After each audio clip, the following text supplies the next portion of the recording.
सरकार का बजट 2024-25 बिंदु संख्या 190 भाग 2 विभिन्न जलदाय योजनाओं के संचालन एवं संधारण का कार्य चरणबद्ध रूप से RWSSC को हस्तांतरित किया जाएगा। सभापति महोदय, ये एक बहुत गंभीर और सोचने वाला विषय है। जिस तरीके से कर्मचारी एजिटेशन कर रहे हैं इस कॉरपोरेशन को लेकर, और हमारा जल जीवन मिशन और जो दूसरी पेयजल व्यवस्था है सब इसके नीचे आएंगी। और जो सरकार ये जो निगम है जिसको काम में लेने जा रही है, मेरा ये मानना है कि वो ऋण की गारंटी के रूप में उसका इस्तेमाल करेंगे। और एक तरीके से जो कॉरपोरेशन, चाहे वो हमारा समय हो, आपका समय हो, बिजली विभाग की कंपनियां बनी, RTDC बनी, एक सफ़ेद हाथी आप बांधने जा रहे हो। और जो सभापति महोदय,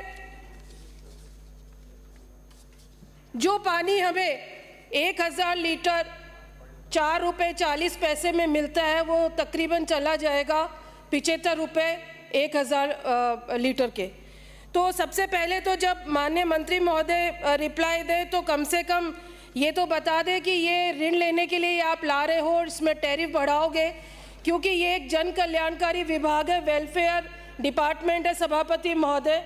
और राज्य सरकार का दायित्व होता है कि वो अपने नागरिकों को अच्छी सुविधाएं दे, जिसमें चिकित्सा है, शिक्षा है, पेयजल है और बिजली है। डिस्टर्ब होता है अपने स्थान पे। दूसरी जो मैं बात बोलने जा रही हूँ सभापति महोदय, हमारे अध्यक्ष महोदय ने भी बात करी यमुना नहर परियोजना की।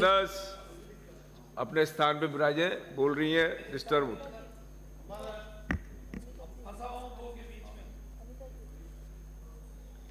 यमुना नहर परियोजना के अंदर जिस तरीके से MOU किया गया, सभापति महोदय, आनन फानन में शायद वो MOU हुआ था क्योंकि लोकसभा के चुनाव सर पर थे और हमारे सम्माननीय मुख्यमंत्री महोदय ने घोषणा करी कि वो MOU हो गया और 4 महीने के अंदर उसकी DPR बन जाएगी। और एक छोटा सा, मैं तो नाटक कहूँगी, कुछ अधिकारी झुंझुनू गए, अपने वो कैमरा लेके, नापतोल का पूरा सामान लेके, कभी अखबार के अंदर उनके आ रहे फ़ोटो, इधर से वो फ़ोटो खींच रहे हैं, इधर वो नपती कर रहे हैं।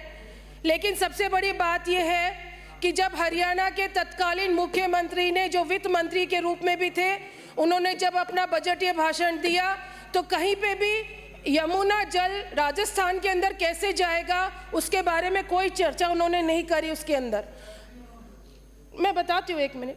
और उन्होंने सिर्फ इतनी जानकारी दी कि MOU हमारा राजस्थान के साथ हुआ है, लेकिन उसके बाद उन्होंने ये कहा कि जो बारिश का पानी आता है जिससे बाढ़ की संभावना रहती है, उस पानी को हम एकत्रित करेंगे। तकरीबन 24,000 क्यूसेक वो पानी है।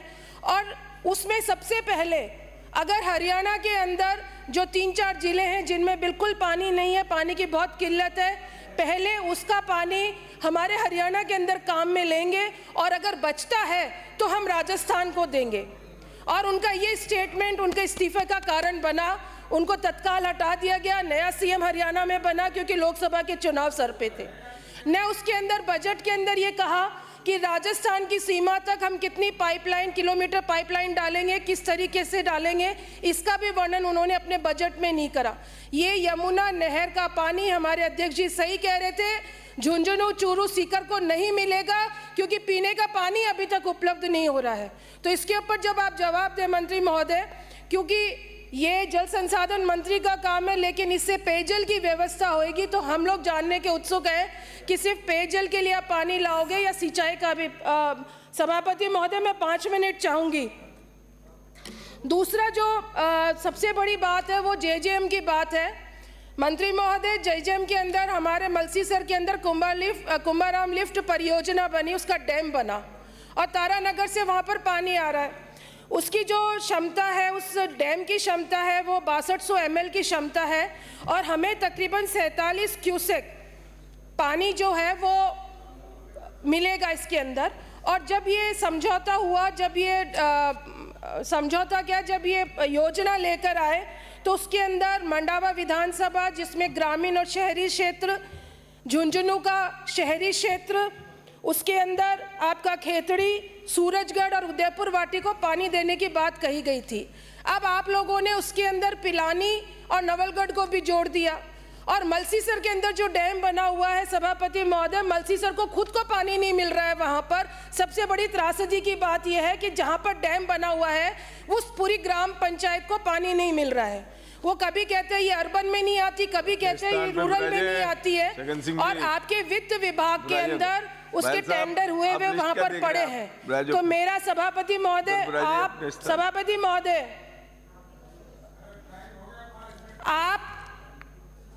आपके मार्फत मैं मंत्री महोदय से जानना चाहूंगी कि वित्त विभाग से कब तक वो फाइल आ जाएगी, क्योंकि वो आपकी महत्वाकांक्षी योजना है केंद्र सरकार की, जेजेएम के तहत उसके अंदर टेंडर हुए थे।